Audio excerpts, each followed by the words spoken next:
종중을 설명하다 말았죠. 어제 그 고유 의미의 종중하고 종중 유사의 비법인 사람 또는 종중 유사의 단체 그런 말을 쓰는데 그 개념에서 이제 우리가 배우려고 하는 것은 이 고유 의미의 종중입니다. 그 129페이지 보충규제 129페이지 동그라미 1번을 보면 고유 의미의 종중이라는 것은 그 목적이 뭐냐면 두 가지입니다.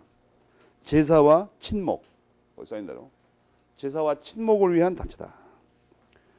그 목적은 그거고 구성원은 거기 써있는 대로 공동 선조의 후손 중 성년 이상의 남자를 종원으로 하여 구성된다. 세 번째 이 종중의 그 특질은 뭐냐면 자연 발생적인 종족 집단체다. 응? 자연 발생. 그래서 자연 발생적이라는 게 어떤 의미를 갖냐 하는 문제가 있어요. 그런 말은 뭐 하려고 강조하냐. 괜히 자꾸 자연 발생적 집단이다. 그럼 여러분이 어저께 본 대로 그 126페이지 가운데 있는 동그라미 2번이 있죠. 그것 때문에 그러는 거예요. 126페이지 가운데 있는 동그라미. 자연 발생적이면 어떻게 되냐 이게. 조직을 갖출 필요가 없다. 알겠습니까? 그러니까 129페이지 그 자연 발생적인 종족 집단체. 거기다가 빨간 줄을 치고 126페이지 동그라미 2번이라고 써놔야 된다. 그 의미를 알아야 되니까 의미를. 알겠습니까? 그 다음에 조직을 필요로 하지 않는다는 게 더 구체적으로 무슨 말이냐면 거기 보면 관습상 당연히 성립 이런 말이 보이죠. 관습상 당연히 성립. 오른쪽에 성립하는 데는 특별한 설립 또는 성립 행위를 요하지 않는다 이런 얘기입니다. 그리고 대수에는 제한이 없다. 몇 대손 몇 대손까지 뭐 이렇게 50대 후손까지 이런 제한이 없어요. 무제한입니다. 그 다음에 말이에요. 종중에도 이 종류를 굳이 논한다면 그 동그라미 3번을 보시면 종중에는 대종중, 소종중, 무슨 중종중 이런 게 있습니다. 또 있듯이 지파종중. 이건 왜냐하면 공동 선조라고 하다 보니까 여러분이 그 주변에서 어른들이 말씀하시는 것 중에 그런 거 들어봤습니까? 중시조. 그러니까 공동 선조를 하는데 원래 최초의 그 씨족의 조상을 기준으로 하지 않고 중간에 새롭게 보통 족보를 기준으로 합니다. 그러니까 이론상으로는 최초의 시조가 있었을 거 아니에요? 최초에. 그럼 여기서부터 계속 이렇게 분파되죠. 이렇게 막 이렇게 계속 분파된다고. 그런데 이렇게 나가다가 여기서부터의 종중도 물론 존재합니다. 그런데 이분이 예를 들어서 보통 이게 실제 이유는 뭐 새롭게 예를 들어서 뭐 왕조를 개창한다 그러면 말할 것도 없고 특별히 뭐 정승이 된다든지 아니면 또 공로가 있어가지고 이게 거의 반독립적으로 같은 그 다른 시족과 구별돼서 새롭게 이렇게 출발하는 그 조상이 있습니다. 새로운 시조로 중간에 중시조, 중간에 새로운 시조로 따로 다른 족보를 따로 쓰는 경우가 있다고 기리기 위해서 업적을. 그런 경우에 이 사람을 공동선조라는 이 후손들이 있죠. 지금까지. 이걸 또 새롭게 또 하나의 종중이 된다 이런 얘기예요.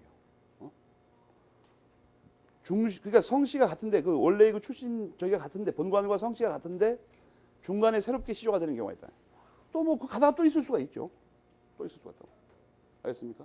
예를 들어서 가장 극단적으로 이해하기 좋은 게 노무현 대통령이 옛날 같으면 새롭게 국왕이 된 거죠. 근데 그 이전의 조상들로부터도 물론 연결돼 있지만 그분을 기리기 위해서 새롭게 이렇게 시조를 해갖고 또 할 수도 있다. 아니면 뭐 어디 딴 데로 가서 정착을 해가지고 그쪽 지역에서 또 별도로 저거 하는 경우에는 또 후손이 많아지면 그렇게 하는 수도 있고.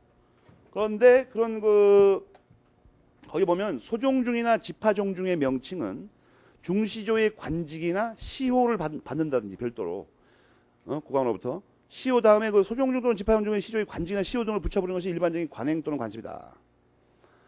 그런데 그 모든 거에 앞서서 쉽게 알아볼 수 있는 가장 그 중심이 되는 그 표지는 뭐냐면 제사를 모시는 그 후손들이 제사를 공통으로 모시는 시조가 누구냐, 그 중시조냐, 뭐 종시조냐 이런 걸 따져가지고 종중의 그 범위를 파악한다. 알겠습니까? 종중의 범위를 파악한다. 그 다음에 동그라미 4번은 뭐냐면 이게 종중도 단체니까 단체의 구성원이 구체적으로 누구누구인가를 확인해야 되는데 가장 빈번하게 또 유력한 증거력을 가진 자료로서 활용되는 게 뭐냐면 족보입니다. 여러분 조심할 게 뭐냐면 족보는 각 집안에서 개별적으로 작성하는 그 사문서입니다. 이거 공문서가 아니죠. 공문서 아니라고. 그런데 우리 대법원은 이거에 대해서 상당히 그 강력한 추정력을 인정하고 있다. 그 다음에 이제 종중의 성립 요건인데 아까도 말했지만 당연히 성립하고 조직을 갖출 필요가 없다. 종중 대표자의 선임. 근데 이것이 이제 요 최근에 대법원에서 자꾸 판례가 나오다 보니까 이런 쓸데기 없는 그 세부적인 내용들을 가끔 지문에 내더라고요. 판례 읽었나 보려고. 근데 이건 뭐 떨어뜨리려고 내는 시험입니다. 내가 볼 때 뭐 이게 실력과 관련 있는 것도 아니고. 거기 보시면 종장이나 문장, 대표자로서 종장이나 문장이 있어야 되는데 보통 그 사람이 없으면 어떻게 되냐. 거기 보시면 출석자의 과반수 결의 이렇게 돼 있죠. 여러분이 그 읽을 때 못 알아들을 문장이 그 다섯 번째 조론 쪽에 연고항존자가 있어요. 연고항존자. 그 종원 중에 학력이 가장 높은 사람 말하는 겁니다. 그분이 총회를 소집해서 대표자를 선임한다. 뭐 그런 뜻이에요. 신통한 얘기는 아니고. 그 다음에 연구항존자가 안 뽑으면 어떡하냐. 거기 보면 차석이나 발기인이 뭐 이런 말이 보이죠. 그 다음에 동그라미 3번은 뭐 이게 떨어뜨리려고 내는 것 같은데 그 출석 종원이라는 거에 그 스스로 퇴장한 종원들은 포함되지 않는 그런 건 뭐 기술적인 건데 하여튼 뭐 가끔 물어보니까 판례에 그 쓸데기 없는 게 나와가지고 이런 걸 소송 거는 사람이 누군가 모르겠어. 그 밑에 거도 뭐 기술적인 겁니다. 전임 회장은 후임자가 선출될 때까지 임기가 넘어도 그래서 일반적인 법리다. 이것은 일반적인 법리. 그 다음에 중요한 것은 이거예요. 법리상 중요한 건 종중재산. 그러니까 총유다. 그 다음에 말이에요. 거기 동그라미 1, 2번은 법조문을 그냥 설명한 거죠. 여러분 그리고 지난번에 말이에요. 그 권한을 공부할 때 보존 행위를 누구나 무제한으로 하는데 총유의 경우를 제외를 한다고 했죠. 이 총유의 경우에는 우리 대법원이 통솔도하고 따릅니다. 누구나 무제한으로 못하고 사원총회의 결의에 의한다 이렇게 돼 있어요. 그래서 그걸 제한했던 겁니다. 지금 몰라도 됩니다. 이걸 총유에서 배우는 거니까. 뭐 총유, 근데 종중 재산도 총유니까 보존 행위를 누구나 무제한으로 못하고 사원총회 기한다. 그거를 지금 설명하려고 하는 거예요. 또 동그라미 3번이 좀 조심하는 건데 이게 왜 조심할 거냐면 일상적으로 이걸 잘못 알고 있는 사람이 의외로 많다는 거예요. 그러니까 종중 재산을 갖다가 종손이 관리하거나 종손 이름으로 명의신탁해둬야 된다고 생각하는 사람이 많다는 거야. 우리나라 이상하게. 아무 근거도 없이. 그 왜 그러냐면 실제로 일제 때부터 잘못돼가지고 이게. 그 가부장 제도와 그 종손 사상에 의해서 종손 존중 사상에 의해서 집안에 다른 그 학력 높은 어른들이 많아도 이상하게 그 종손이 되는 사람이 있죠. 종손이라는 게 별게 아니고 시조부터 본가의 후손들 말합니다. 여러분들 뭐 이런 걸 보면 여러분 지금도 추석 때나 이런 때 보면 종갓집에 간다고 그러죠. 종갓집에. 그러니까 종갓집에 어른들이 일찍 그 돌아가셔가지고 나이가 어린 사람이 종손일 수가 있어요. 그 사람만 믿는 곳으로 간다고 이상. 나이 먹은 분들도 작은 집이나 뭐 이런 데서는 큰 댁의 후손집에 간다고 이상하게 차례를 지내러. 그럼 모릅니까? 가본 적이 없습니까? 가봐요 좀. 가서 보면 종갓집이라는 게 겉으로 볼 때 뭐를 확인할 수 있냐? 물론 이제 촌수를 계산하고 뭐 후손 그 학렬을 계산하고 이러면 알지만 가장 확실한 게 뭐냐면 예로부터 그 시조 때부터 내려오는 거 제기가 거기 있어요. 그 집에 있다고. 제사 지내는 도구 있죠. 제사 지내는 도구가 여러분 생각에 말이에요. 안 가본 사람은 그릇 한 10개쯤 있을 거라고 생각하면 큰 오산입니다. 200개 정도 돼요. 그릇이. 무지하게 비쌉니다. 그건. 돈 주고 살 수도 없고 또 대대로 내려오는 것은. 그 제구 또는 제기라고 하는데 그거를 물려받는 집이 종손집이 대부분. 그걸 물려받는 집. 족보는 뭐 복사해서 각각 나눠주니까 뭐 그걸 특징으로 삼을 수는 없고 제구를 누가 물려받나요? 제구뿐만이 아니라 제사 지내는데 경비로 쓰라고 위토를 줍니다 또. 그것도 대대로 물려받죠. 종갓집에서. 그런데 현실적으로는 그렇게 하더라도 법리상 조선시대 때부터 종손 또는 종갓집에 그것을 꼭 맡겨두거나 종손 이름 앞으로 그 재산 소유 관계를 처리할 필요가 없다는 것이 우리 대법원의 확고한 태도입니다. 알겠습니까? 그런 관습이 없었어요. 조선시대 때도 없었다고. 거기 그 동그라미 3번에 써놓으면 그 말입니다. 응? 여기서 이제 궁금한 게 여러분이 궁금할 수 있는 게 뭐냐면 명의신탁이 뭘까? 실제로는 소유자가 다른데 이름만 명의만 맡겨둔다. 알겠습니까? 명의만 맡겨뒀으니까 소유권은 안 맡겨뒀어요. 이름만 맡겨두고. 이게 이제 소위 그 물권법에서 명의신탁이라고 하고 물론 총칙에서도 108조 같은 데 문제가 되지만 또 하나 뭐냐면 95년에 부동산 실권이자 명의 등기에 관한 법률을 만들었는데 국회에서 수백 년간 싸우다가 국회에서 법을 만들었는데 이 법이 더 골 때리는 법입니다. 내가 볼 때. 문제를 해결하는 게 아니고 악화시켜놨어 지금. 그러니까 우리나라에서 학설이 첨예하게 대립한 이 법을 명의신탁에 관한 그 법을 만들어놨는데 여러분 조심할 게 뭐냐면 종중의 경우에는 여러분이 법전을 펴가지고 부동산 실권리자 명의 등기에 관한 법률을 찾아봐요. 법률 이름이 길죠? 찾아봐요. 8조를 보라고. 8조. 여기서도 종중에 대해서는 규율을 안 해요. 예외를 인정해가지고.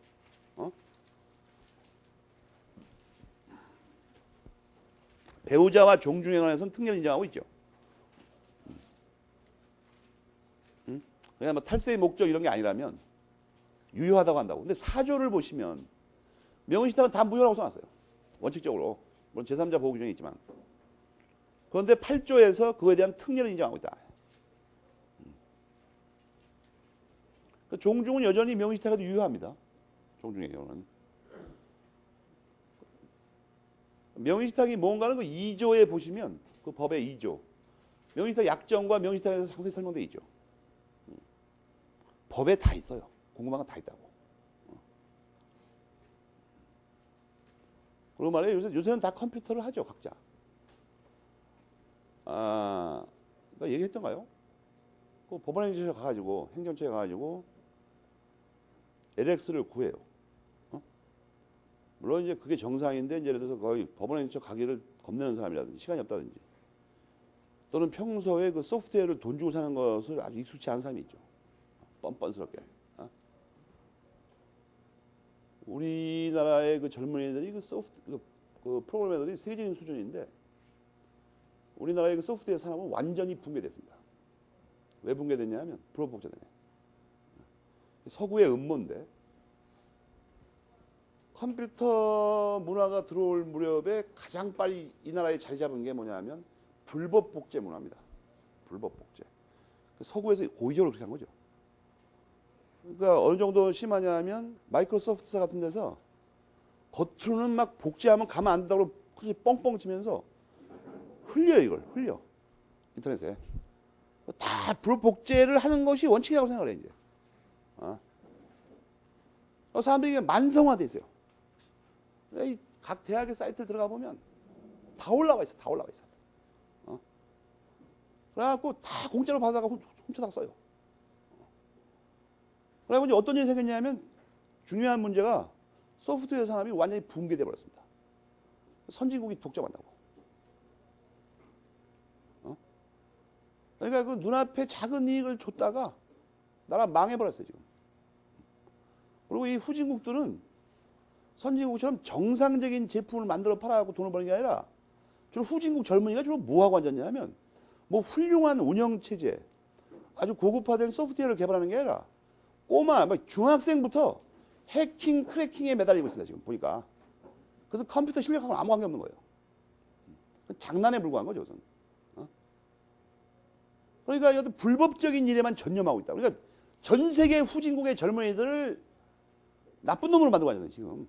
사악한 그 범법자들을 키우고 있다고 지금. 그거에 속아 넘어가가지고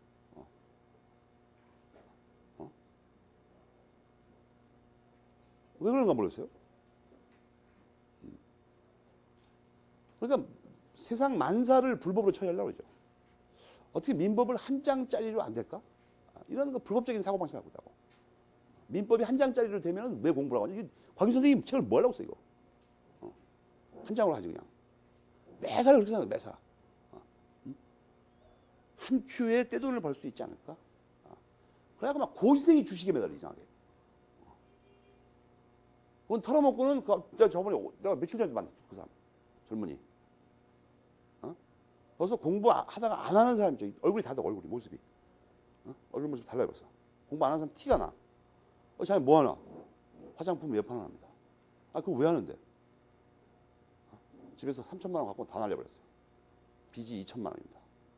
그걸 갚아야 공부를 할 수 있을 것 같아요. 그러면 인생을 참으로 굴곡 있게 삽니다. 내가 보니까. 파란만장. 나이도 어린 친구가. 참 이상해 남이 생각. 그 젊은이는 지금 이렇게 믿고 있는 거죠. 그냥 어영부영하고 그냥 화장품을 자기가 외판을 하면 잘 팔릴 거다. 그죠? 그거 못 팔겠냐. 난 안 봐도 압니다. 얼굴 딱 보면. 화장품 상당 부분을 지가 다 쓸걸. 안 팔려가지고. 그다음에 인생이 꼬입니다. 그래갖고. 조금 있다가 이제 지가 능력 없고 사악해서 잘못된 건 생각 안 하고 사회 구조가 잘못됐다고 생각해. 이번엔 또 이제. 주식하면 그 다음에 필연적으로 나가는 길이 뭐냐면 경마입니다. 경마. 그건 뭐 볼 것도 없어요. 근데 경마하다가 폭삭망해가지고 정신을 차려야 되는데 끈질긴 젊은이들이 있습니다. 주식해가지고 집안까지 다 망가뜨려놓고 뭐 하냐면 도박에 들어가 이제. 한 큐에 걸려야 되니까. 도박하는 사람은 일단 습관이 돼버리면 중독이 되면 어떠냐면 다시는 도박을 안 한다고 도끼로 자기 오른손을 잘라버리고서는 왼손으로 해요. 또 그다음에. 교도소 들어가자마자 만약에 걸려가지고 교도소에서 해요. 또. 맞아 죽어야 그만해 이제. 그런데 내가 보면 이 고시생 중에 그 상당수가 그 습성이 도박형 습성이 아주 많습니다. 시험도 도박형으로 치릅니다. 공부도 안 하고 그냥 뭐 공부 시작하지. 10월 달에 공부 시작해가지고 그 다음 2월 달에 원서를 내요. 그러니까 매달 도박식으로 합니다. 그냥. 어떻게 잘해갖고 어떻게 뭐 어떻게 하고 동그라미 자칫다 어떻게 혹시 걸리지 않을까? 그걸 뭘 보면 하냐면 10월 달에 공부 시작한 그 학생 하나가 2월 달에 시험을 보고서는 5월까지 놀아요. 그래서 왜 노냐고 그랬더니 막상 시험을 보니까 혹시 붙을지도 모르겠다는 생각이 들어가지고 공부가 안 된다는 거예요. 결과를 보고 정한다는 거예요. 1차를 할지 2차를 할지. 정말 짜증나게 만듭니다, 사람을. 사람이 그렇죠. 사람이 심보가 흉악하면 뭐 애초에 원서낼 때는 안 그랬을 거라고. 이번에는 분위기를 기다리고 봤을 거라 틀림없이. 뭐가 나오나 한번 가서 보자. 노장들, 뭐 선배들, 형들, 누나들 시험 보는 거 어떻게 보는가 보자. 이거 갔을 거라 틀림없이. 근데 막상 보고 나면 자기가 본 건 다 맞은 것 같지 않습니까? 그래가지고 또 이제 혹시 붙을지도 모르겠다. 이런 생각합니다. 5월달에 낙방하면 그게 슬프다고 또 한 달 술 먹고 개기고 가을이 오죠. 그럼 꽝입니다 결국. 1년 내내 논 거예요 그냥. 파란만장하게. 그리고 그냥 놀기 심심하게 이빨만 드러나가지고 모르는 게 없어요. 고시에 대해서. 공부를 안 하고 맨날 무슨 이 동네 쓰레기 같은 신문 쪼가리들이 있죠. 잔뜩 모아다가 단거나 해가면서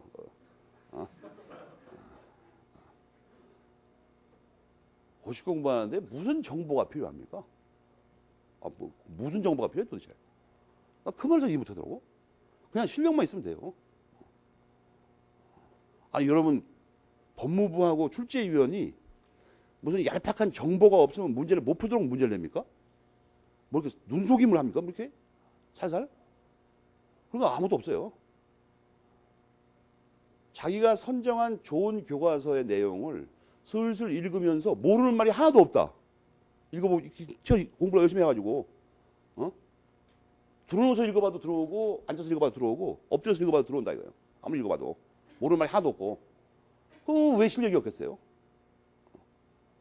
무슨 정보가 필요한데 도대체? 갑자기 그 얘기를 왜 하는 거야 근데? 하여튼 그 동그라미 3번까지 여기까지가 종중에 관한 그 논의입니다. 종중. 그래서 주로 이제 거기 밑에 인용한 거면 대부분 판례죠. 이게 판례법으로 거대한 법 체계를 형성했습니다. 지금 가장 그 바람직한 방법은 어제도 잠깐 말씀드렸지만 친족법의 그 친족회 제도를 완전히 다 삭제해버리고 그 자리에 종중을 집어넣어야 됩니다. 명문의 법규로 우리 기본법에서 규정해야 되죠. 왜냐하면 종중은 실제로 여러분이 판례를 보면 알지만 실제로도 엄청 실생활에서 법적인 다툼이 생길 뿐만 아니라 우리의 현실과 밀접합니다. 종중에 속하지 않은 사람이 거의 없어요. 성년 남자 중에서. 이게 기본법에 마땅히 들어가 있어야 되는데 일본 제대로 갖다 집어넣어놓고는 종중은 내팽개쳐가지고 판례에서 이걸 규정한다. 판례에서. 아주 불합리한 사태입니다. 이번에도 그 민법 개정한다고 소리만 꽥꽥 지르고 몇 년 전부터 개정 못하는 이유가 그겁니다. 기본적인 게 잘못돼서 발상 자체가. 그러니까 원로들이나 대다수 민법학자들이 찬동을 안 합니다. 그리고 기껏 뭐 작년인가 뭐 개정안 내놨다는 걸 읽어보니까 그냥 막 겹치기로 짬뽕에서 뺏긴 거예요. 그냥 일본과하고 독일과하고. 또 부끄러운 일이 뭐냐면 민법 개정을 한다고 한 10년 전부터 소리 질러댔어요. 돈 받은 거 다 받아먹고 연구한다고. 그래놓고는 왜 개정을 못했냐 그동안. 사실은 독일 채권법이 개정된다고 그러니까 잘못 개정해놔가지고 거기하고 안 맞으면 어떡하나 겁이 나고 못한 거예요. 이번엔 또 왜 못하냐. 독일 채권법이 개정됐는데 뭐가 왕창 바뀌는 줄 알았더니 기본 흐름은 또 하나도 안 바뀌었어요. 보니까. 요즘 조용하죠. 이상하게. 독일 채권법 개정에 대해서 고시적인 논문이 안 실려 이상하게. 전문적인 법학제도 논문 안 실리고. 왜? 옛날에 뭐가 될 줄 알고 막 떠들어 붙었는데 되는 게 거의 없어요.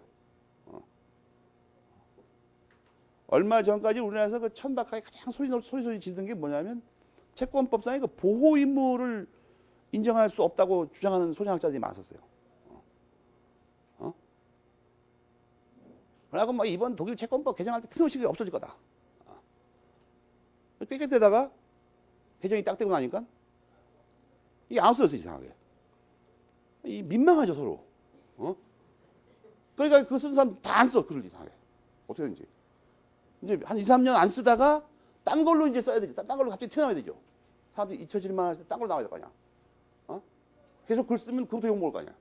저번에 그거 없어진다고 그러니까 어떻게 됐냐고. 별 거짓 소리를 다 해가면서 거짓말을 해대다가 그러니까 김영배 선생님 같은 분은 왜 존경을 받냐면 그런 상황을 정확하게 알고 있는 거예요. 개정되기 전에도 이게 없어지지 않을 거다 이거. 그래갖고 오히려 소리를 지르는 게 아니라 조용히 연구를 합니다. 유럽의 대다수 나라의 민법을 연구했어요. 그래갖고 이게 독일에 특유한 게 아니고 일반적인 거구나 이거.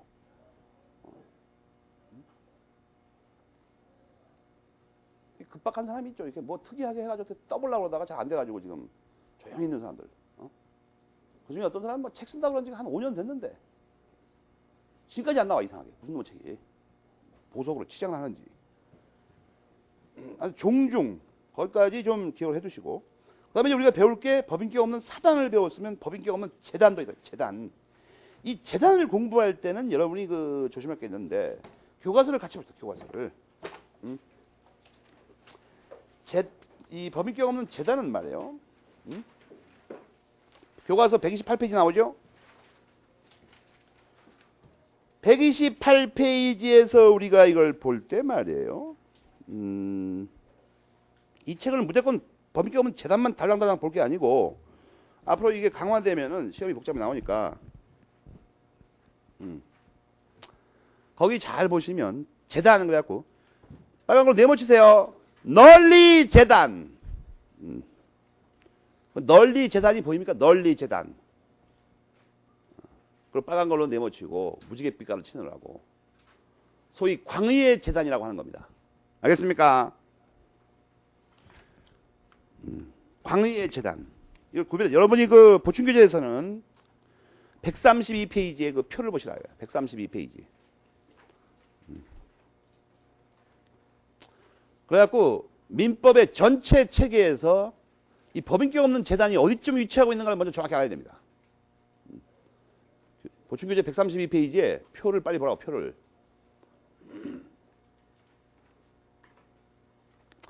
광의의 재단 중에서 특별재산과 목적재산이 있는데 목적재산에는 신탁재산, 재단, 법인격 없는 재단이 있습니다.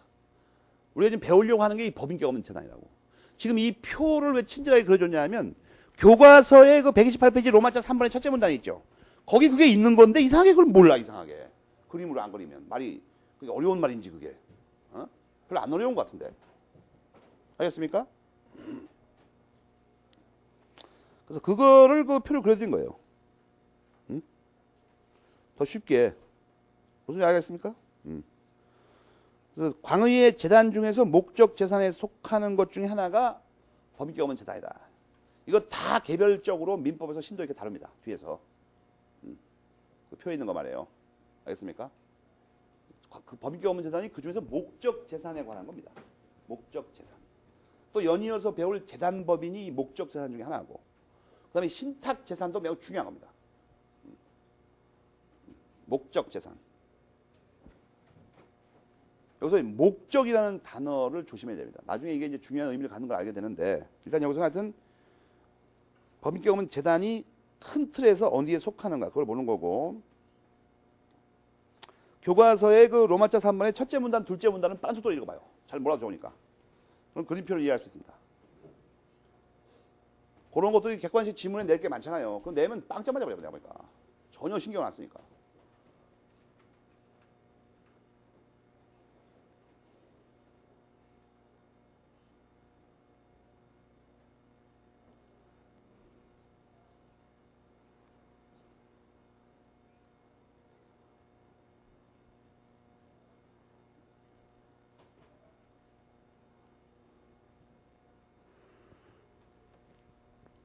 읽어봤어요? 왜 이 보충교재에서 그 131페이지부터 이 광의의 재단부터 이게 세부적으로 상세히 설명을 했냐면, 광의 선생님 책에도 물론 다 있지만 좀 더 상세하게 모든 교과서에서 처리하고 있습니다. 지금 현재 이 중요성이 부각돼가지고 기본 체계가. 그러니까 이게 시험에 나온다고 이제. 예전에 이런 걸 잘 안 냈는데 모든 교과서에서 법인격 없는 재단만 갑자기 설명을 하니까 학생들이 이게 체계적 지위를 모르니까 지금 현재 이 보충교재를 쓸 때 참조한 모든 교과서에 나와 있어요. 그렇다면 이건 나오는 겁니다. 그러니까 좀 신경을 써두고, 그 다음에 여러분이 그 내용에 대해서는 크게 염려할 필요가 없는 것이, 법인격 없는 재단 자체에 대해서는 법인격 없는 사단에서 논한 이론들이 그대로 다 적용됩니다. 그대로 다. 교과서에는 그게 세 번째 문단에 그렇게 써 있죠. 128페이지 로마자 3번의 세 번째 문단에 법률상 어떻게 다룰 것이냐에 대해서 대체로 이미 설명한 인격 없는 사단에 있어서와 같은 말을 할 수 있다 이거예요. 일단. 그러니까 여러분 안심이 되지 않습니까? 대부분 비슷하다.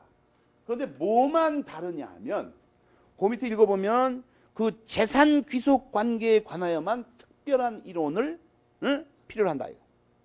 그러니까 시험에 법인격 없는 재단에 두 가지밖에 안 나와요. 이 광의의 재단에 관한 문제하고 법인격 없는 재단의 재산 귀속 이 관계를 어떻게 설명하냐 이거예요.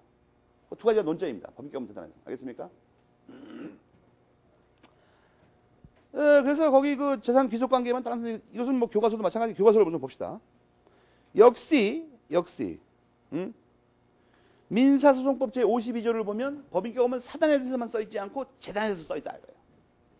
그래서 거기는 똑같아요. 소송과 강제 집행에서는 별 차이가 없다. 알겠습니까? 그 다음에 부동산 등기에 관해서도 부동산 등기법 30조가 똑같다. 어? 그러면 가만히 있어 보니까 뭐 특별한 이론을 필요로 한다고 그러더니 다 똑같아. 어? 거짓말 아니야 이거. 어? 뭐 특별한 이론을 필요로 한다고 그러더니 특별한 이론은 어디 나오냐면 129페이지 교과서 129페이지 세 번째 줄이 문제가 된다는 거야. 부동산 이외의 재산권은 어떻게 되냐. 이게 문제야. 이게 바로 부동산 이외의 재산에 관해서 법인격은 사단의 경우에는 275조가 있다고 했잖아요. 총리로 한다. 근데 이 재단은 어떻게 되냐면 재단 275조를 뚫어지게 찾아봐요.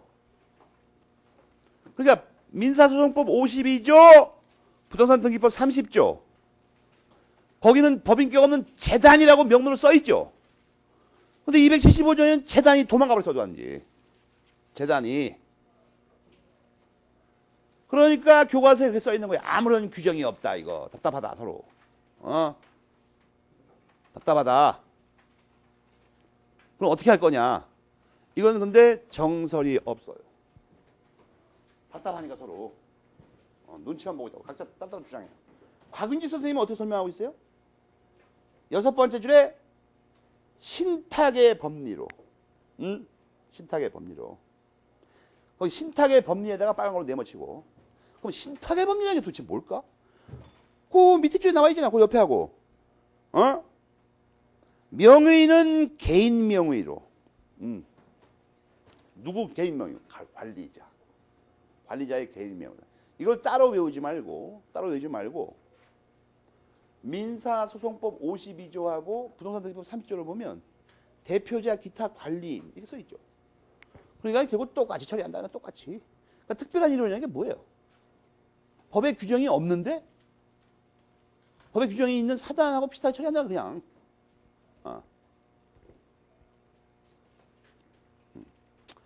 여러분 또 조심할 게 하나 있는데 그 민사소송법 52조에 뭐 대표자 이런 사람이 선임돼 있으면 뭐 그런 말이 있죠. 그런 말 있다고. 근데 어떤 학생이 그 홈페이지에 질문을 하기를 아니 법인격 없는 사단은 원래도 대표자가 있는데 대표자가 있으면 한다는 게 무슨 말입니까? 이렇게 하는데 종중을 염두에 둔 거 아닙니까? 종중은 대표자가 있을 필요가 없다고 했죠. 자연 발생적 집단이라. 그러니까 그 말을 쓰지 않을 수가 없죠. 거기다가 종중은 대표자가 없을 수가 있으니까. 알겠습니까? 그러니까 종중은 뭐예요? 대표자 없으면 소송 당사자가 될 수 없다고. 아까 전에 배운 거 연결해서 참고 사만 안 하더라고. 여러분도 그런 의문이 떠오를 수가 있죠. 공부를 열심히 하다 보면. 처음에는 뭐 그런 의문은 둘째치고 내용이 뭔지 몰라가지고 그렇죠. 사람이 질문을 할 때도 뭘 좀 알아야 질문이 떠오르죠. 이상한 게 있다든지 그렇게. 아무것도 모르면 질문도 안 떠올라요 그냥. 그러니까 질문에도 유사 질문이 있습니다. 다시 그 고유 의미의 질문에도 종류가 있어요. 고급 질문이 있고 통상의 질문이 있고 저급한 질문이 있습니다. 저급한 질문은 뭐냐면 그냥 책에 그 밑에 보면 읽어보면 있는데 줄침대만 쳐다보고 앉아있다가 이게 무슨 말인지 모르겠는데 선생님 이해가 되지 않습니다. 선생님 이 개념이 잡히질 않아요. 이렇게 질문하는 거예요. 유사 질문이거나 저급 질문입니다. 질문은 말이에요. 질문 자체가 반전된 형태의 그 강의하고 똑같습니다. 그러니까 어떤 의문이 떠오르고 그러면 막 찾아보고 좀 생각을 좀 해보고 뭐 그래야 되는데 요새는 무슨 사건인지 하여튼 탁 보고 무슨 말인지 이해가 안 가는데 이해가 안 갑니다. 갑자기 하지 마요 그러면 이해. 안 가는 걸 어떻게 하는 거야, 날 보고. 개념이 잡히질 않아요. 잡지 말아요. 그냥 살아. 연구를 해보고 이 개념을 제가 이해해 보려고 이렇게 찾아봤는데 이렇게 써있던데 요 부분이 제 생각에는 이런 것 같은데 이게 맞습니까? 뭐 이렇게 물어봐야 될 거 아니에요. 이해가 안 갑니다. 그럼 제가 할 수 있는 말이 그거예요. 이해하지 말고 힘드니까 딴 거 해, 딴 거. 사실 내가 이렇게 말하지만 그건 빈정거리는 말입니다. 왜냐하면 그 정도 되는 사람은 딴 것도 못해요. 딴 게 더 어렵죠. 여러분 구멍가게가 고시 공부보다 쉬울 것 같습니까? 더 힘들어요. 더 힘들어. 더 머리 아프고. 근데 그건 그러고 하여튼 법인격은 재산에서 가장 문제가 되는 게 뭐예요? 부동산 이외의 재산권의 관계입니다. 알겠습니까? 부동산 이외의 재산권의 귀속관계. 여기 빨간색 네모치라고 했죠? 그래가지고 275조에 그게 없다 이거. 근데 거기 그걸 이제 외우면 안 되고 129페이지 메모리 펜치랄 게 뭐냐면 세 번째 줄 오른쪽부터 네 번째 줄까지 연결된 문장이 있죠. 거기 메모리 펜치라고 별표하고. 왜 275조에서는 법인격 없는 재산을 뺐냐 이거예요. 그 이유가 거기 나왔지. 이유가 뭐죠? 뭐예요? 구성원이 없다. 하여튼 재단이라는 말만 나오면 재단이라는 말 갑자기 제일 처음에 떠오르는 결정적인 사건이 뭐예요? 구성원이 없다는 거야. 구성원이 없어요. 알겠습니까? 재단엔 구성원이 없다니까? 재단에 구성원이 없어서 앞에서 하나 배운 건 뭐예요? 뭐예요? 영리가 안 된다고. 영리 활동을 할 수가 없어요. 구성원이 없기 때문에. 이 얻은 이윤을 분별을 못하니까. 또 내가 말한 게 하나 뭐가 있어요? 그때 함께 사원총회가 없다. 사원총회 없으면 필연적으로 못하는 게 뭐라고 했죠? 임의 해산을 못해. 그럼 이게 세 번째죠. 이 교과서에만 재단에는 구성원이 없기 때문에 나타나는 결론이 6가지가 나와요. 6가지. 알겠습니까? 지금 3개 나왔어. 3개. 앞으로 가면서 나머지 3개를 찾아야 됩니다. 여러분이. 재밌지 않습니까? 보물찾기 하고. 마치 그 게임을 하는 것 같지 않습니까? 그러니까 어디 노트나 어디 별도의 저기다가 재단에는 구성원이 없기 때문에 도출되는 6가지 결론 이렇게 써놓으라고. 그걸 찾아요. 그래갖고 그렇게 몰아서 논리적으로 공부를 해야 될 거 아니야. 따로따로 놀면 이게 헛갈리잖아요. 사람이 나중에. 재단에는 구성원이 없기 때문에 도출되는 6가지 결론.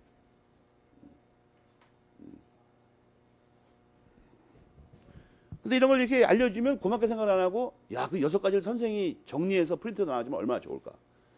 이런 흉악무도한 생각을 하는 학생이 있다고 내가 볼 때.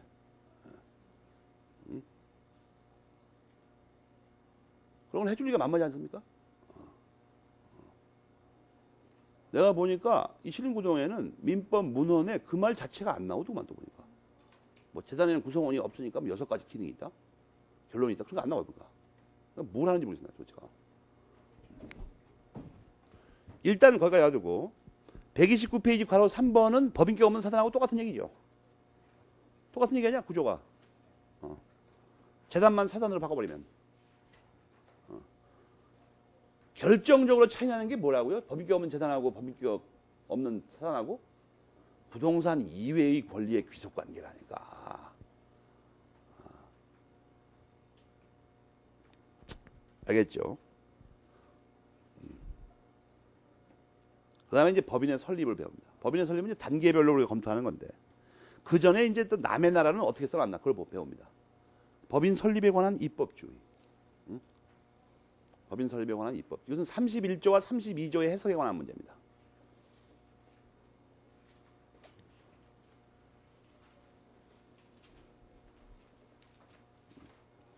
이 31조, 32조, 34조는 또 35조까지. 이거는 민법에서 배우지만 법인의 일반 이론이기 때문에 상법, 행정법, 헌법에서 다 문제가 됩니다. 그러니까 그쪽에 특별법이 없으면 전부 이 법이 적용돼요. 법인에 관한 거니까. 옛날에 내가 처음에 강의할 때 법인이 워낙 중요하기 때문에 학생들을 생각해가지고 법인을 내가 엿새인가 강의한 적이 있어요. 연속으로.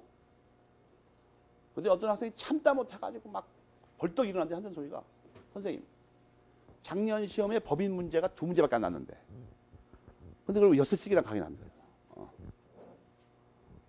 그 질문은 2가지 점이 잘못되어 있습니다. 학원은 말이에요. 학교하고 다른 점이 뭐냐면 강의를 듣기 싫으면 나가면 됩니다. 그냥 조용히. 괜히 소리 질 필요 없이. 그죠? 내가 학생한테 칼을 들이대고 강의를 들어가고 안 그랬잖아요. 두 번째는 법인 문제가 뭐 어느 해 시험에 두 문제쯤 나오니까 안 중요하다는 것이 더 이상한 말이죠. 그게. 이 법인 이론은 매우 중요한 겁니다. 사실은. 매우 중요한 거예요. 법인 이론을 모르는데 1차 시험에서라도 헌법하고 이 형법이 똑바로 이해해야 된다는 건 그건 새빨간 거짓말입니다. 새빨간 거짓말. 헌법은 이 전체가 법인법이죠. 공법인 법이라고. 공법인 법. 그 전체 다가. 행정법도 그렇죠. 행정법도. 그 전부가 법인법입니다. 상법의 대부분이 법인법이죠. 회사법이 제일 중요하죠. 거기서. 시험에 많이 나오고. 다 법인법이에요. 법인 단체법이라고. 근데 왜 법인이 안 중요하다는 거야, 갑자기? 이 동네는 이게 웃기는 동네입니다. 학생이 선생한테 막 중요하다, 안 중요하다를 막 강요해 가면서 막 소리 지르고 한다고. 지가 강요하면 될 거 아니야? 답답하게 살 거 없이. 그런데 그러니까 내가 지금 강조하려고 하면 중요하다는 게 중요하다. 가지고 여러분이 거기 우선 줄칠 게 뭐냐면 두 번째 줄부터 금지 방임 조장 강제. 그걸 먼저 추천해야 돼요. 이거 헌법책에도 나와요 원래. 헌법책에도. 법인을 어떻게 다룰 것인가가 역사적으로 어떻게 변천돼 왔냐면 막 금지하다가 막 내버려 두다가 조장을 하다 보고 요즘은 강제를 한다. 강제. 법인 안 세우면 죽여버린다 그래. 우선 그 태도를 익혀두라 이거 머릿속에서. 못하게 하다가 에이 하려면 해라. 이러다가 야 잘해봐라. 이러다가 하지 못해 이렇게 나와 스토리가. 강제한다. 강제한다. 그거 하나 기억하시면 되고 그럼 이제 입법주의를 보면 그거에 이렇게 비례되는데 여러분이 얼릴 테니까 그냥 자유설립주의는 뭐냐 하면 설립주의 거기 보면 아무런 제한을 두지 않고 그런데 여러분 조심할 게 뭐냐면 아무리 그렇더라도 법인의 실질은 갖춰야 됩니다. 알겠습니까? 법인의 실질. 자유설립주의라고 해서 그냥 뭐 정말로 아무런 제한이 없는 게 아니고 법인의 실질은 갖춰야 돼요. 법인의 실질을 갖추기 위해서 가장 중요한 표지가 뭐라고 그랬죠? 정관 작성이라니까. 룰이 있어야 돼. 기본 룰이. 근본 규칙이. 대입해서 이렇게 알면서 읽거든요. 알면서 문장을. 정관을 작성해놔야 돼요. 그런데 여기서 이제 중요한 말이 나옵니다. 곽윤직 선생님 이하 다수설은 거기 보면 세 번째 줄에 그 31조라고 써 있죠. 그 31조라는 깨알 글씨를 녹색으로 네모쳐. 녹색. 우리나라의 압도적인 통설은 31조가 자유설립주의를 배제한 거라고 한다고. 여기 써 있잖아요. 그런데 이은영 선생님은 31조가 그게 아니고 준칙주의를 택한 것이라고 한다고. 그 밑에 있는 차이가 있어요. 31조를 표제하고 내용을 읽어봐요. 조문을. 내용을 읽어보라고. 조문을 한번. 이은영 선생님은 왜 그걸 준칙주의라고 주장하나?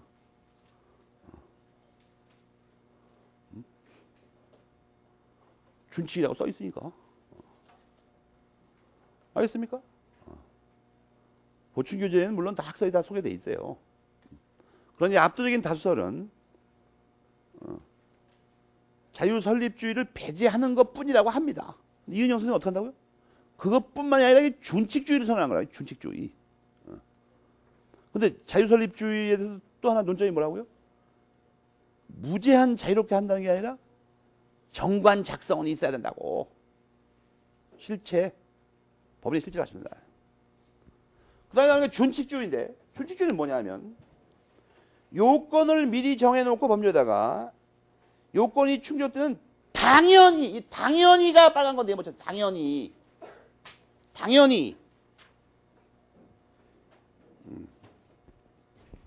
그러니까 이제 가만히 있어봐. 지금 먼저 내용부터 칩시다. 자유설립주의에서는 아까 그 아무런 제한을 두지 않고 있죠. 그 다음에 여기서는 당연히.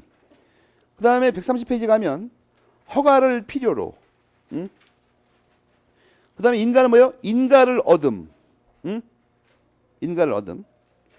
특허는 뭐예요? 특별법 제정. 강제는 뭐예요? 국가가 강제. 그것들이 핵심 차이점들입니다. 이 준칙주의는 요것만 갖추면 뭐 허가, 인가, 뭐 특별법, 무슨 강제 이런 거 필요 없어요. 그냥 저절로 성립하는 저절로. 알겠습니까? 당연히 그런 거 필요 없이. 그렇지만 이 모든 주의에서 공통적으로 기본적으로 요구되는 요걸 뭐라고? 법인의 실체를 갖추고 있어야 돼요. 아무것도 없는 데가 법인을 인정할 수 없으니까 뭐 실질이 있어야지 좀. 준칙주의가 그건데 여러분이 좀 기억할 게 뭐냐면 이걸 일일이 다 외울 필요는 없는데 세 번째 주제 영리법인 노동조합 있죠. 그건 알아야 됩니다. 자주 문제가 되니까.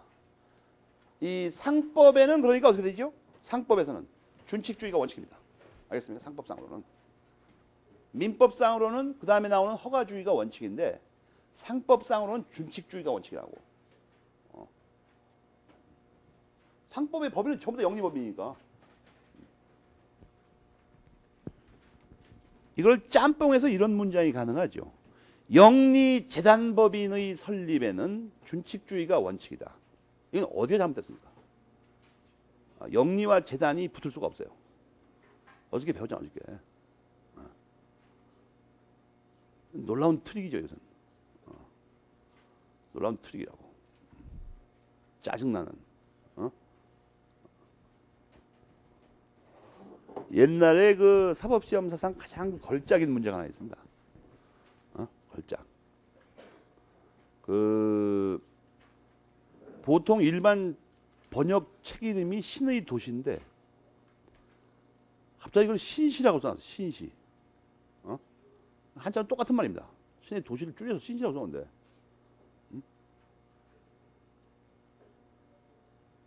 그래갖고 그게 다른 거라고 주장해갖고 소송 걸렸어요. 법원에서 얼마나 어이가 없겠습니까? 신시하고 신의 도시하고 똑같은 말 아니야. 그냥. 야, 무서운 세상입니다. 내가 보니까. 그게 암기했다는 걸 확실히 알려주는 거죠. 예를 들어 신시든 신의 도시든 한 번에도 그 음미를 해봤으면 같은 말이야. 그만 알죠, 그냥. 상식적이면. 그냥 무작정 외웠다는 거예요, 그냥 갑자기. 그것도 한글로. 그러고는 갑자기 다르다고 주장하는 거야.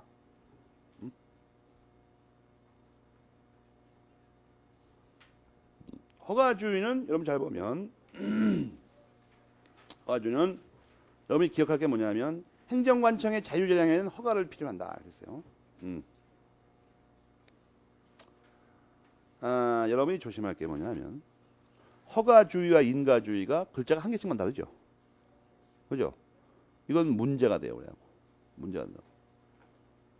이게 내가 지금 말하면 여러분은 또 에이 뭔가 또 괜히 뭐 말을 하려고 그러는 거야. 그런 거지. 그게 중요하겠냐 이러는데 그게 아니에요. 이게 대법원의 그 전원합의체 판결이 나오다 이기 때문에. 근데 이게 어디 갔냐? 정관 작성이 없어졌어 이게. 정관 변경에서 나오네. 변경 대법원 판결이. 그걸 좀 여기서 그것 때문에 이 기초 개념을 왜 자세히 알아야 되는지를 우리가 좀 봐야 된다고. 여러분이 그 보충교재 170페이지 보면 170페이지 그 위에서 두 번째 동그라미 2번이죠. 나번에 동그라미 2번.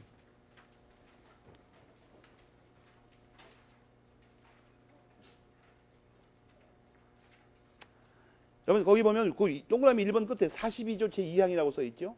거기 보시면 법전에 허가라고 써 있습니다. 법전에 허가라고 써 있다고. 근데 우리 대법원 전원합의체 판결을 인가라고 읽는다고 한다. 알겠습니까? 대법원 전원합의체 판결은. 그러면 저걸 이해하려면 저기 가서 저 170페이지 쪽에 가갖고 저걸 외우면 되는 게 아니고 가만히 이걸 생각해봐요. 법조문에 허가라고 써 있는 걸 부득불 대법원에서 인가라고 우길 때는 인가하고 허가라고 뭐 결정적인 차이점이 있기 때문에 그러는 거죠. 뭐 다르게 있기 때문에 싸우는 거야 지금. 괜히 멀쩡하게 허가라고 써놓은 것 갖다가 인가라고 한다고 이상하게 대법원은. 근데 그 무슨 차이가 있기 때문에 그런 거죠. 그거는 이 앞에서 공부할 수밖에 없다는 거야. 이 교과서 130페이지. 허가주의, 인가주의에서 뭐 결정적인 차이점이 뭐냐는 거야. 허가는 말이에요. 그 왼쪽에 써 있는 대로 허가를 할 건지 말 건지가 행정청의 자유재량에 의한. 거기 그렇게 써 있죠. 행정청의 자유재량. 행정청의 자유재량이 무슨 말이냐면 허가하고 싶으면 하고 싫으면 만다 이거예요. 허가해주고 싶으면 허가하고 해주고 싶으면 안 한다 이거예요. 근데 그 인가주의는 잘 보시면 거기 예 한자로 든 예 잔뜩 있는 거 밑에 보면 인가주의에 있어서는 허가주의에 있어서와는 달리 뭐예요? 자유재량이 아니고 요건을 갖추고 있으면 반드시 해야 됩니다. 인가를. 알겠습니까? 하기 싫으면 안 해주고 그러는 게 아니고 반드시 해야 된다. 즉 자유재량이 없다는 겁니다. 인가에는. 그래서 쌈박질하는 거예요 지금.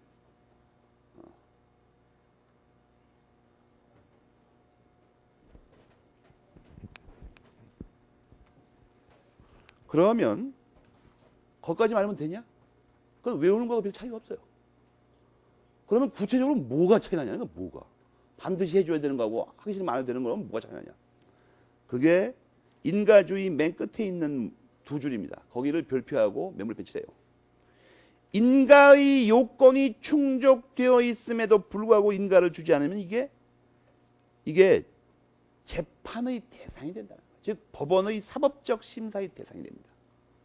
즉 이걸 허가라고 하면 허가 안 해줘도 그것 때문에 소송을 걸 수가 없어요. 그만이에요. 그냥 안 해주면 할 수 없는 거라고.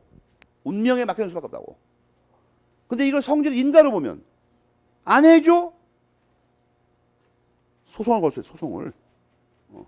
알겠습니까? 그래서 저 뒤에서 그걸 싸우는 거예요. 저 뒤에서. 여기서 이 개념을 허가주의, 인가주의 그걸 정확히 기억하라는 거예요. 여기서 이걸 모르니까 저 뒤에 가서 판례를 외우는 수밖에 없어요. 무슨 말인지도 모르고. 여기 두고 허가주의에서 한 가지 더 기억할 건 교과서를 보면 민법은 비영리 법인에 관하여 이 주의를 채용하고 있다. 여러분이 조심할 게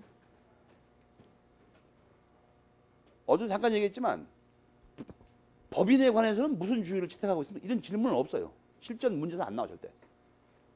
무슨 법인인지를 얘기해야 되죠.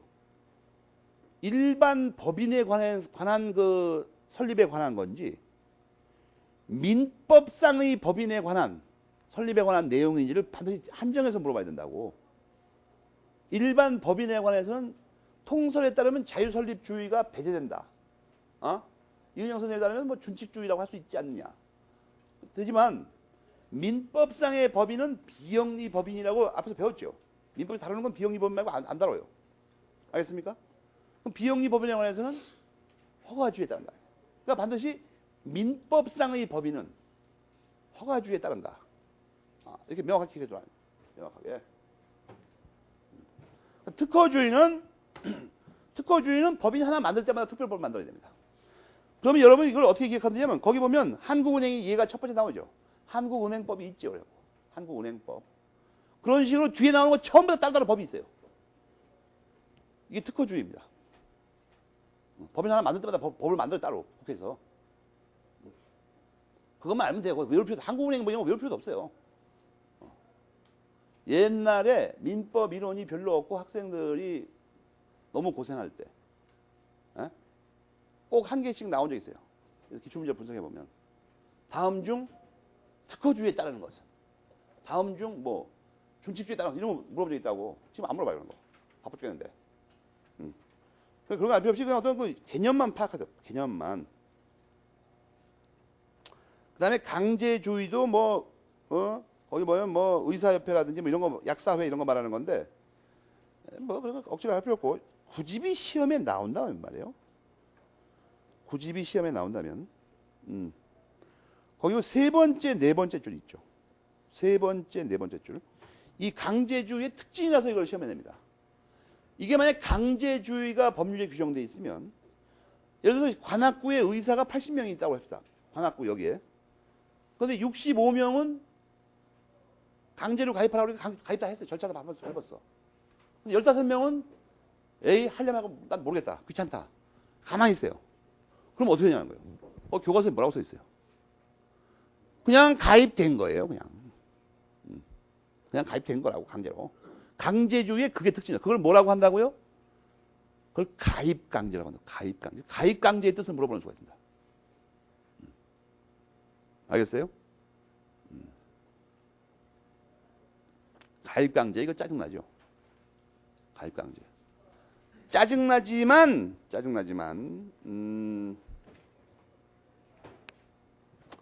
이게 또, 많이 이루어져요. 여러분, 그리고 이게 그 변호사들도 현재 가입강제에 하고 있죠. 변호사도.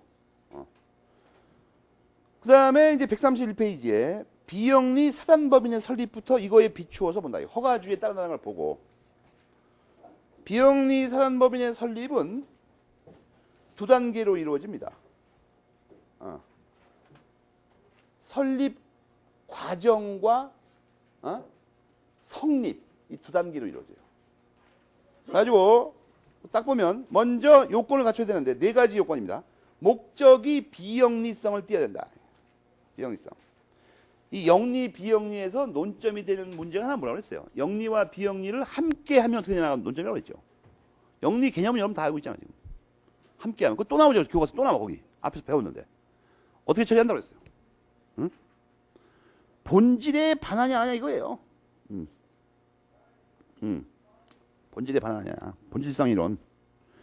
그거만 알면 되고 설립행위 나오는데 설립행위는 여기서 이제 분명히 해둘 게 아닌데 실체를 형성한다. 그걸 줄여서 실체 형성이에요. 실체 형성.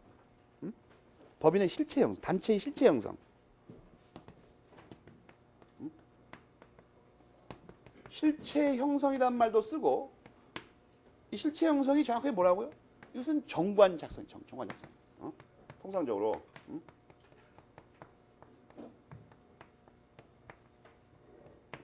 그런데 이런 또 무슨 말도 쓰냐면 설립행위란 말이죠. 설립행위. 설립행위. 같은 말이다. 다 같은 말이라고. 다만 재단법인의 실체 형성, 재단법인의 설립행위에서는 재단법인은 재산의 모임이니까 재산 출현이 있어야 됩니다. 재산을 내놔야 된다고. 요건 재단법인에서만 플러스 되는 겁니다. 요 세 용어가 같은 말이라는 걸 먼저 익혀야 돼요. 실체 형성, 정관 작성, 설립행위. 이게 같은 말입니다. 자유롭게 호환이 돼야 돼요. 이런 거 하나도 왜 편하냐면 초학자 시절에 문제를 읽었는데 개념이 안 잡혀. 여러분 말대로 잘 쓰는 말 개념이 안 잡혀. 무슨 말이지? 그러면 거기 같은 말로 바꿔칠 수 있는 말 다 바꿔쳐보면 됩니다. 금방 그냥. 금방 개념이 들어온다고. 요 가로는 어때 필요하다고요? 재단법인에서는 이게 플러스니까 재단법인에서는. 사단법인은 재산이 필요 없어 상관이 없는데. 용어상 거기 그 바로 2번의 그 제목. 거기다 옆에다 뭘 하나 플러스 하면 돼요? 실체 형성.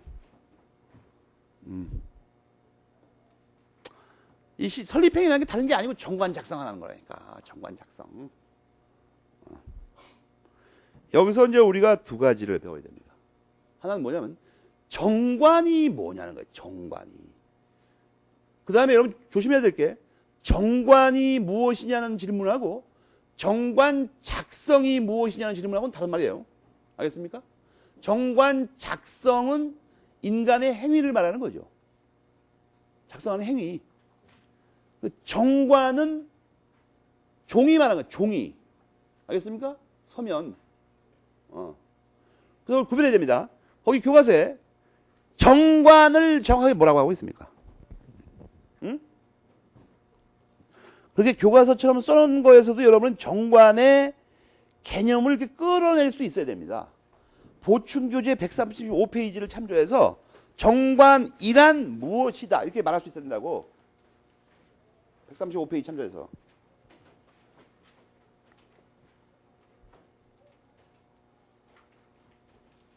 알겠습니까? 그런 걸 외우려고 하지 말고 여러분도 임영호 선생은 이게 교과서를 이런 복잡한 글을 읽고 저걸 어떻게 뽑아냈을까? 그걸 배우는 시간이 낫죠. 그걸 배우는 게. 맨날 남이 해놓은 거 외울 생각 하지 말고 천덕꾸러기처럼. 정관이 뭐다? 그걸 뽑아낼 수 있습니까? 그 서면을 정관이라고 하는데 교과서에는 정관에 대해서는 거기만 딱 설명하는데 이게 판례도 나오고 좀 복잡합니다. 보충규제 쪽을 보면 동그라미 2번에 정관 작성자는 반드시 2인 이상에 대한 이유로 써놨죠. 그럼 이유와 함께 기억합니다. 이유와 함께. 정관 작성자는 반드시 2인 이상이어야 됩니다. 그 다음에 3번 있죠. 거기 3번. 그럼 별표 하나 하고. 이 판례가 나와가지고 엄청 다투고 있습니다. 지금. 정관의 법적 성질은 이게 뭐냐는 거예요. 여러분 그 정관의 법적 성질이라는 말하고 보충규제 메모를 뺐잖아요. 136페이지에 괄호 2번에 제목하고 헷갈리면 큰일 나요. 정관의 법적 성질하고 정관 작성의 법적 성질하고는 다른 말이에요. 이게 완전히. 알겠습니까? 정관의 법적 성질은 계약이라는 게 우리나라의 다수설인데 다수설. 여러분 그 135페이지 맨 밑에 판례를 빨리 읽어봐요. 판례.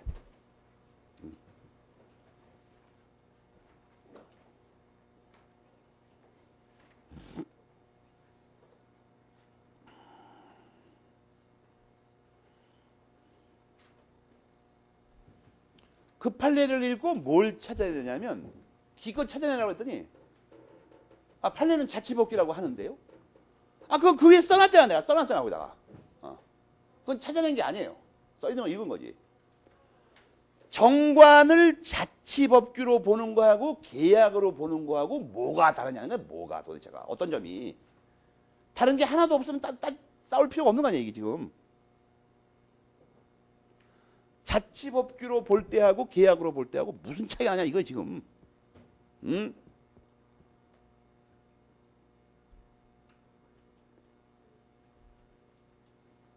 그래서 가능한 최대한 것을 찾아내요.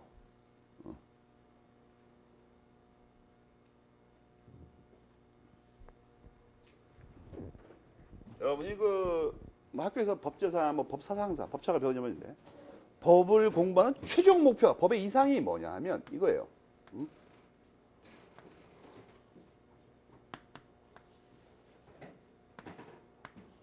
이 키케로의 유명한 말이죠. 이건 뭐 학교에서 안 봤으면 모르는 거예요. 무슨 말이고. 단어도 이상하고. 어느 나라 말인지도 잘 모르겠죠. 라틴어예요, 그냥. 간단하게 번역하면 각자에게 그의 것을 이런 말입니다. 이게 무슨 말이겠어요? 실질적 평등을 형평을 나타내면 형평.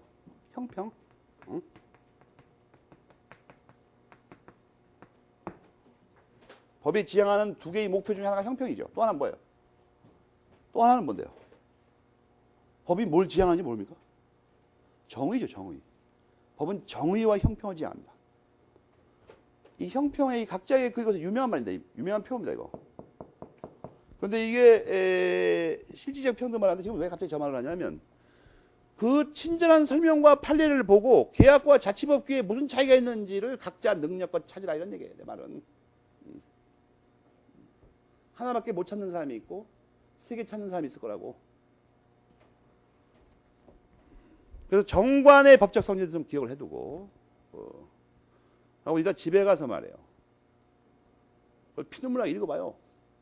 3개 못 찾거든 밤새도록 읽어봐. 밤새도록. 그러면 갑자기 어느 순간 머리가 맑아지면 머릿속으로 나이아가라 폭포가 지나가는 것 같습니다.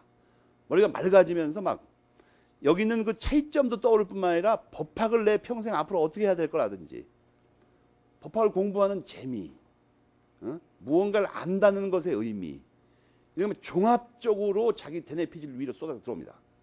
알겠습니까? 근데 1시까지 기슴치레하게 보다가 잠이 든 사람은 엎드려서 아침에 쑤시는 어깨, 소화불량 이런 거 찾아와요. 열심히 공부하라고. 정관의 법적 성질을 봤습니까? 그럼 이제 그 다음에 우리가 배워야 되는 게 뭐죠? 정관 작성은 또 뭐냐는 거예요.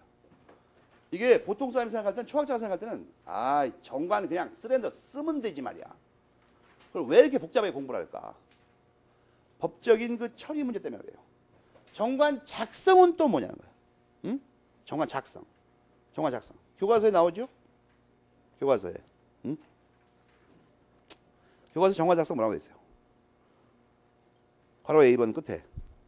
2인 이상의 설립자가 사단법인의 근본 규칙을 정하는 행위. 그게 있는데 2인 이상의 설립자가 사단법인의 근본 규칙. 이게 뭐예요? 정관이죠.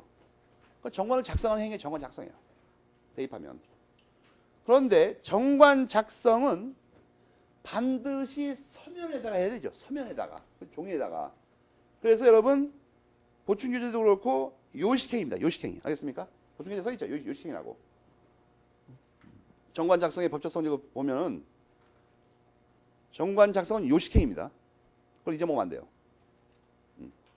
우리 민법에 몇 개 안 되는 것 중에 하나입니다. 이게 요식행위. 두 번째로 말이에요. 정관 작성의 법적 성질에 대해서는 학설이 대립하고 있습니다. 근데 이 학설의 대립을 갖다가 외우는 사람이 있어. 외우는 사람이 있다. 정관 작성의 법적 성질. 덜덜덜덜 외우는 사람이 있다. 그 사람이 불량한 사람이라는 것에 대해서는 여러분 의미 여지가 없죠. 그런데 가만히 있어봐. 어디 갔어 이거? 여기구나. 요거에 대한 법적 성질은 교과서 잠깐 건너뛰고 합시다. 132페이지 맨 밑에 나오죠. 설립행위의 성질. 132페이지, 교과서 132페이지. 아까 내가 이걸 왜 강조를 했냐면 이거. 이 세 개 같은 말이라는 거. 이걸 모르잖아요? 그럼 132페이지 맨 밑에 제목을 보고 몰라 이거 무슨 말인지. 거기 설립행위의 성질이라고 써놨죠. 용어를 바꾸면 모른다니까? 설립행위의 성질이 뭐예요? 정관 작성의 성질이야. 정관 작성의 성질. 또 다른 말로 뭐로 할 수 있어요? 실체 형성의 성질. 알겠습니까? 그러니까 내가 이런 걸 밥 먹고 할 일이 없어가지고 이거 자꾸 맨날 용어 정리하는 게 아니에요, 지금. 학자마다 교과서나 시험 문제에다가 어느 쪽을 쓸지 아무도 몰라요.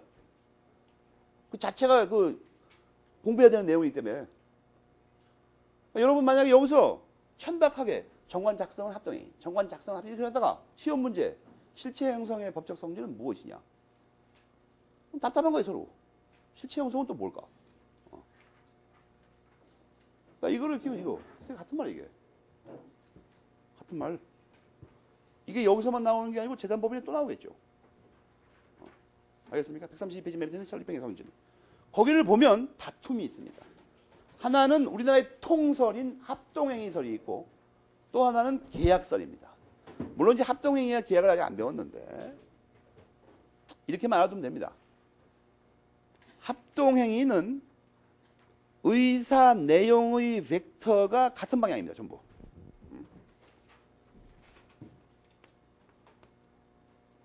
그래서 계약은 말이에요. 이 벡터의 방향이 반대라고. 이렇게. 이게 무슨 말이냐면 이런 걸 한번 생각해봐요. 내 물건을 사주세요. 그럼 반대편에서 똑같이 내 물건을 사주세요. 이러면 매매가 성립 안 하죠. 뭐예요, 이게? 갑과 을이 두 사람이 있는데 이 사람이 뭐 볼펜 하나 들고 이 볼펜을 좀 사주세요. 근데 이 사람이 이 볼펜을 사주세요. 그럼 매매가 성립 안 한다니까. 여러분 책방이나 문방구 가고 그 아줌마가 이 볼펜 새로 나온 좋은데 이게 사주세요. 여러분도 볼펜 하나 사주세요. 그럼 매매 계획이 성립 안 해요. 가게 아줌마가 이 볼펜 하나 사주세요. 이 사람은 뭐라고 말해야 됩니까? 그거 하나 파세요 이렇게 말해야 되죠. 반대로 반대로 방향이. 그 계약이라고 그래요. 그래서 벡터의 방향이 반대라고 그래요. 물론 현실 생활에서는 이거 하나 사주실래요? 네 이렇게 말하죠. 그 네는 정확하게 무슨 말이에요? 파세요, 파세요. 파세요. 그죠? 근데 이 합동행위는 뭐냐 하면 아까 말한 그런 식이에요. 뭐 하세요. 그러니까 그러지요. 이렇게 안 하고 뭐 하세요. 같이 말해 같이. 왜 어디였어? 이 설립행위의 법적 성질을 합동행위라고 하는지 알겠죠? 사단법인 만들자. 그랬더니 반대말을 하면 안 되죠. 사단법인 만들면 어떻게 돼? 복수의 사람이. 그러자 이래야 되죠. 사단법인 만들자 이렇게 말해야 된다고. 똑같이. 사단법인 만들자. 사단법인 만들자. 사단법인 만들자. 세 사람이 만들었어요. 이렇게 되나? 정관 작성한다.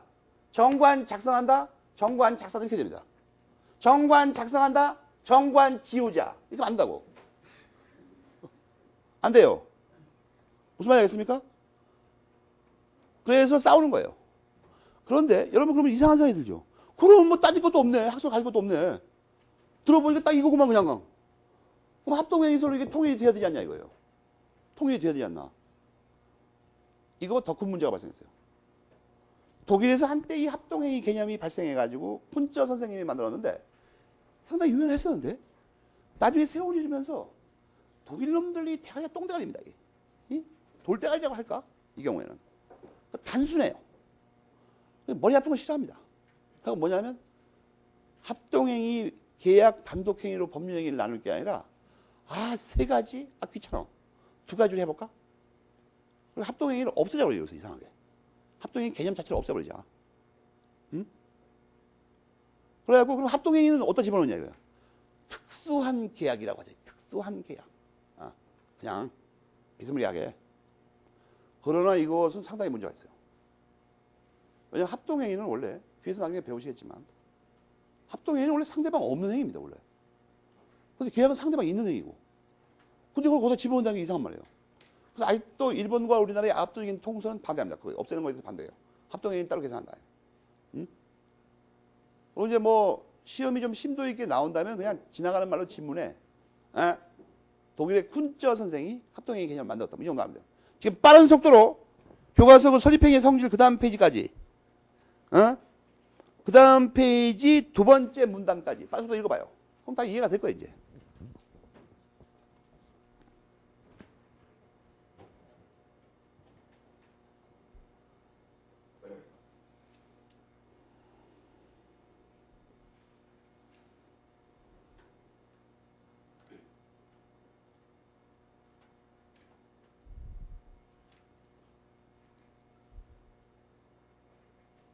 두 번째 문단까지.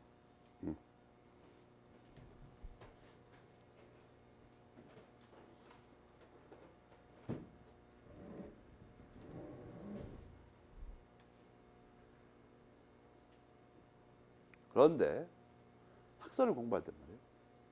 통설이 합동행위라고 하더라. 소설은 아니라고 하네. 법학은 신문 기사가 아닙니다. 그러더라. 그런 거 아니에요. 뭐 실천적인 실익이 있어야 되죠. 세 번째 문단에서 그걸 찾아봐요. 스스로 찾아봐 한번.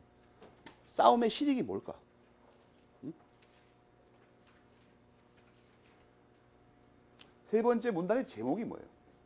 학설 대립의 실익입니다.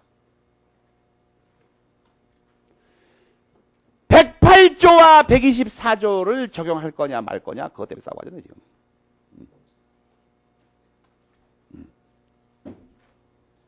알겠습니까?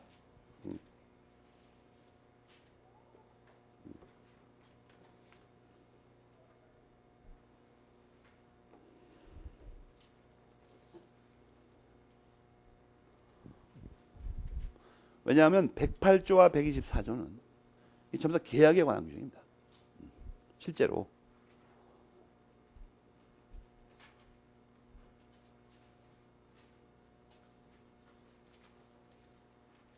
옛날에 우리가 젊을 때는 말이에요.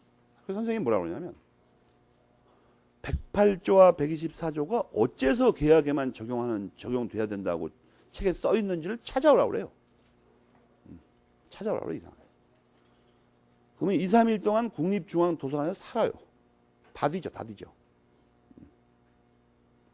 못 찾아요, 대부분. 못 찾는다고. 그 다음에 간단하게 설명이 이상하게. 우리 입법자가 총칙의 이 법률행위 부분의 규정을 입법할 때 계약법을 염두에 두고 만들었다는 거예요. 이번에 그래서 민법 개정안의 그 심각한 토론 주제 중에 하나가 그거죠. 민법 총칙편의 이 법률행위 부분을 거기서 상당 부분을 전부 계약법 규정으로 빼야 된다. 뒤로. 독일 민법이 현재 그렇게 돼 있어요. 정당하게. 왜냐하면 우리 민법의 이 103조 이하의 법률행위 규정은 말이에요. 실제로 이것이 계약을 그 모델로 삼은 규정입니다. 계약법을.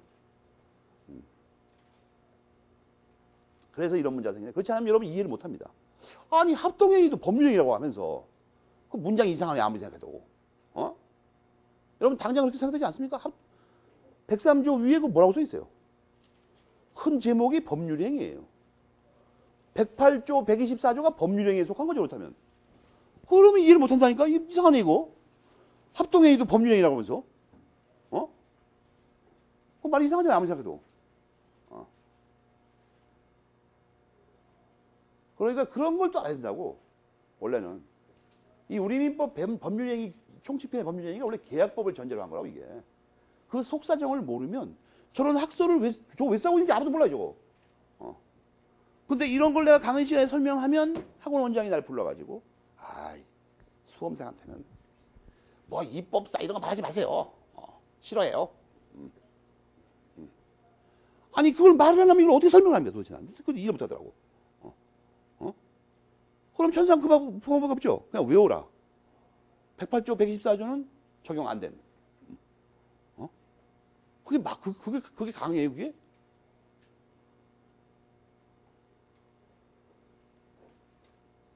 그러니까 근원적인 잘못은 뭐냐면 남의 걸 불법 복제하면 이런 일이 생겨요.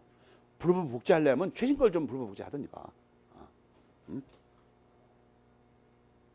지금 베개가 뭡니까? 그 독일 민법이 연방공화국 민법이 1900년부터 시행돼요. 1900년부터. 근데 왜 1958년에 민법을 만들면서 그걸 뺏기지? 그거에 전신이 됐던 독일에서 폐기됐던 전신이 된 민법의 그 제1초안을 또 뺏기려면 그냥 뺏기든가. 일본 민법을 통해서 이게 뺏긴 거예요. 이런 복잡한 문제들이 복잡한 문제. 그래서 108조, 124조. 그거 안 나오면 말이에요. 말이 안 되는데. 뭡니까? 이 보충규제 136페이지에는 간략하게 정돈이 잘 돼 있죠. 동그라미 1, 2, 3번. 논점입니다. 정관 작성의 법적 성질 말이에요. 쌈박질의 그 차이점. 알겠죠? 정관 작성까지 봤습니다. 정관 작성. 그 다음에 세 번째로 봐야 되는 게 뭘까요? 다시 앞으로 돌아 교과서는 131페이지로 가서 정관의 기재사항이 뭐냐. 정관에 뭘 쓰냐 말이야. 종이에다 도대체. 정관을 작성한다 그러면 정관에다 뭘 쓰는 거냐 이거예요. 이건 염려할 필요가 없어요. 왜냐? 조문에 나와 있어. 조문에. 응? 여러분이 그 40조? 아닌데?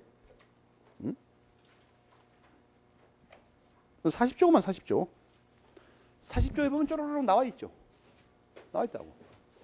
그런데 이 기재사항에서 가장 먼저 깨쳐야 되는 건 그걸 외우는 게 아니고 이 기재사항을 반드시 다 써야 되냐? 이게 문제가 돼. 민법 잘 몰라가지고 그냥 적당히 가서 거기서 한 3개만 쓰면 안 되나? 뭐 이런 의미 떠올 거 아니에요. 반드시 다 써야 됩니다. 알겠습니까? 이걸 필요적 기재사항이라는 말을 사용해요. 교과서와 보충규제 양쪽에 다 있죠. 필요적 기재사항. 거기 교과서에 뭐라고 써 있어요? 그 하나라도 빠지면 정관은 무효입니다. 교과서에 그렇게 써 있잖아. 그 하나라도 빠지면 정관은 무효다. 알겠습니까? 그런데 이렇게 공부를 했는데 말이야. 필요적 기재사항을 공부를 했는데 40조 끝에 걸 잘 보면 그 문장이 좀 이상하죠. 40조의 끝에 그 7호 있죠, 7호. 거기 뭐가 있냐면 정하는 때는 이게 써 있어. 당장 의문나는 게 뭐예요? 그 위까지는 그런 말이 없는데 그 6호까지는 무조건 다 써야 되는 거죠. 근데 거기 7호를 가만히 보면 정하는 때는이란 말이 보인다고. 그럼 안정하면 어떻게 해요? 안정하면 못 쓰는 거죠. 안정한 걸 어떻게 써? 그럼 이게 말이 이상하다는 거예요. 필요적 기재사항이라면서. 그래서 그 마지막 거는 그 이름이 묘해요. 임의적 필요적 기재사항이라고 합니다. 아니면 준필요적 기재사항. 알겠습니까? 마지막은 해석상 그렇게밖에 해석이 안 되잖아요. 이거. 안정하면 곤란하니까 서로 입장이. 알겠습니까? 그것도 그러니까 법전의 문제입니다. 법전에 써 있어 이상한 말이. 알겠죠?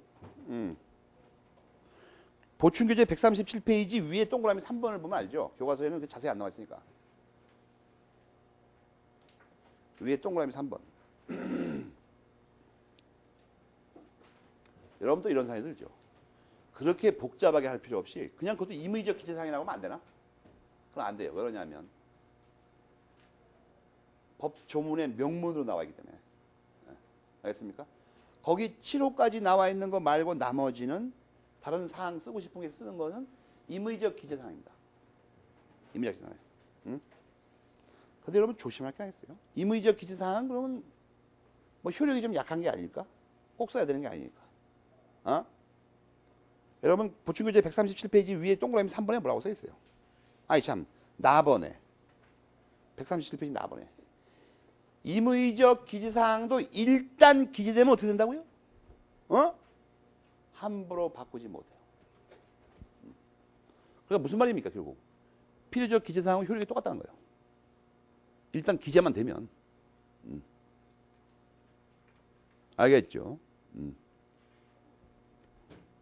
조금 쉬었다가 보기로 합시다.